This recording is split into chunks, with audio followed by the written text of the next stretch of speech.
দেখছেন একটা প্যাপসমিয়ারের রিপোর্ট। আচ্ছা, সার্ভাইকাল প্যাপসমিয়ার। আচ্ছা, কেসটা কি? এখানে লেখা আছে অ্যাট্রপিক স্মিয়ার। এই কথাটার মধ্যেই বহু জিনিস লুকিয়ে আছে। আচ্ছা, কি হয়েছে?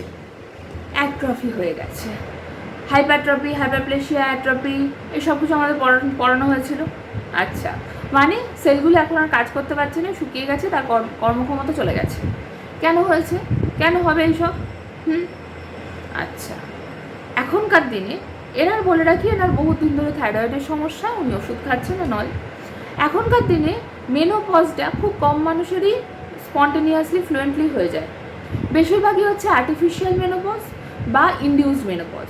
মানে মেনোপজটা বিভিন্ন ধরনের ট্রিটমেন্টের ফলে হয়ে গেছে। হতে পারে আপনার কিছু সমস্যা হয়নি, আপনি দেখছেন আপনার মেনোপজটা হয়ে গেল, আপনাকে না কোনো ওষুধ খেতে হলো না কিছু, এবং সেটা আপনার যে বয়সে মেনোপজ হওয়ার কথা ওই 45 থেকে 55 তার আগে হয়ে যাচ্ছে। এবার আপনি তখন ভাবছেন, আপনি তখন হয়তো ডাক্তারবাবুকে বললেনও বা কিছু করলেন না, ইগনোর করে গেলেন, আপনি ভাবছেন কিছু তো হলো না, আমার এমনি এমনি হয়ে গেল, মেনোপজ কাজেই হয়ে গেল। এবার ওইটা যে আপনার পরে কী জ্বালাবে সেটা আপনি বুঝতে পারছেন না। আপনার এখন মনে হচ্ছে দূর হয়ে গেছে, মিটে গেছে বাবা, হ্যাঁ মিটে গেল, ভালো হলো। এটা কিন্তু ভালো হলো না, এটা খারাপ হলো। হতে পারে আপনার এর আগের কোনো ট্রিটমেন্টের সাইড এফেক্টে আপনার এই আর্লি মেনোপজ হয়ে গেল, সেটা হচ্ছে ইনডিউসড, সেটা ওই ওষুধ বা ওই ট্রিটমেন্টের ইন্ডাকশানে হলো, তাই তো? নিজে নিজে কিন্তু হলো না এই মেনোপজটা।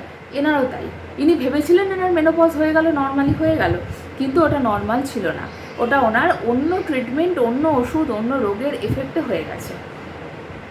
আমাদের ফিমেল জেনিটেরিয়া খুব খুব খুব খুব খুব সেন্সিটিভ একটা জিনিস, লেভেলের সেন্সিটিভ ভাইয়ে, ঠিক আছে? তো সেই জন্য কিছু একটা হয়ে গেলেই প্রতিবাদ করে ফেললো, নে আমি আর হবই না, মেনোপজ হয়ে গেল, তুই এবার মর। সে জ্বালা যন্ত্রণা, নার্ভের সমস্যা, তাদের বংশে নার্ভের সমস্যা আছে এমনিতে, সে তার কি নেই, বারবার বাথরুম করতে যাওয়া, মনে হচ্ছে ইউটিআই, কিন্তু ইউটিআইয়ের পুরো সিমটম নেই। সে তার হাজব্যান্ডের জন্য বাড়িতে ইউটিআইয়ের ওষুধ রাখা আছে, আগেরবার তার হাজব্যান্ডের ইউটিআই হয়েছিল, ওষুধ দেওয়া হয়েছিল, সেইটা সে নিজে নিজে খেয়েও ছিলেন প্রথমবার, তাতে কোনো কাজও হয়নি। রুগী তো বুঝতে পারেন না, না উনি তো আর ডাক্তারিটা পড়ে আসেননি যে পড়ে এসে তাকে প্রপারলি গাইড করতে হবে। আচ্ছা, তো কি কি হয় যখন অ্যাট্রফি হয়ে যাচ্ছে, মানে জায়গাটা শুকিয়ে গেল, জায়গাটার কর্মক্ষমতা নেই, তার সাথে নার্ভের এফেকশন আছে? কি কি হয়েছিল এনার?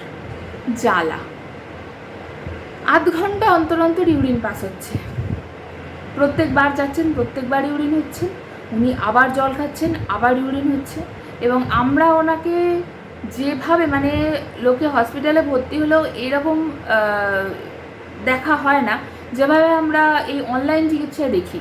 আপনারা তো যারা ট্রিটমেন্ট নেন তারা বুঝতে পারেন না এই ব্যাপারটা। মানে হসপিটালে ভর্তি হলে যেরকম ইনভেস্টিগেশন হয়, যেরকম হ্যাঁ প্রত্যেকটা বেলায় বেলায় ডাক্তারবাবু দেখে যাচ্ছেন, এই যেসব এমার্জেন্সি কেসগুলো, এই যেসব কমপ্লিকেটেড কেসগুলো আমাদেরকে দায়িত্ব দেওয়া হয়, এগুলোতে আমরা প্রত্যেক বেলায় বেলায় যোগাযোগ হচ্ছে বললেও কম বলা হবে, ঠিক আছে? আচ্ছা, তো এনার প্রচণ্ড কষ্ট পেয়েছেন, যাকে বাংলায় বলতে গেলে বলা হয় উনি ভেবেছিলেন ওনার ক্যান্সার হয়েছে, উনি ভেবেছিলেন ওনার মরে যাবেন। উনি আমাকে বারবার বলেছিলেন মনে হচ্ছে আমি ঝাঁপ দিয়ে দিই, আমি আর এই জ্বালা যন্ত্রণা সহ্য করতে পারছি না।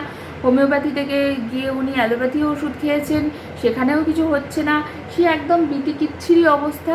শুধুমাত্র উনি যখন দেখছেন, উনি যখন বুঝে গেছেন, এর আগে ওনার এত বছর ধরে থাইরয়েডের সমস্যা নয়, উনি বুঝে গেছেন যে ওনার কিছুতেই কিছু হবে না, কাজেই বাবা আমি এখানেই আছি, তুই আমায় ছাড়িয়ে দিবি, ঠিক আছে, এরকম একটা ব্যাপার। তো কালকে কথা হলো, তার সাথে রাত্রে ঘুম হচ্ছে না, সারা রাত জেগে আছে, সে একটা অদ্ভুত ঘটনা, ঠিক আছে? ইউরিনের ওখানে জ্বালা করছে, পায়খানা করতে পারছেন না, সেখানে পর্যন্ত টনটন করছে, ইউরিনের ওখানে টনটন করছে, সে আমি জানি না কী করে উনি এত কষ্ট সহ্য করেছেন। যাই হোক, তারপরে আমাদের মেডিসিন এই নিয়ে 3বার মেডিসিন যাবে, ঠিক আছে? তো উনি কালকে বললেন আমি অনেক ভালো আছি, আমার সব কমে গেছে, আমি খুব ভালো আছি। তো এবার কিন্তু ওনার ওই গিঁটে গিঁটে ব্যথাটা ফিরে এসেছে। আমি ঠিক আছে, সে পরে হবে, আগে এটা পুরোটা কমুক। বলছেন এটা 80% কমে গেছে আর 20% মতো আছে। আমি বললাম ঠিক আছে, 20% কমুক, তারপর গিঁটে গিঁটে ব্যথা দেখা যাবে। বলছে ওটা সেরকম কিছু না।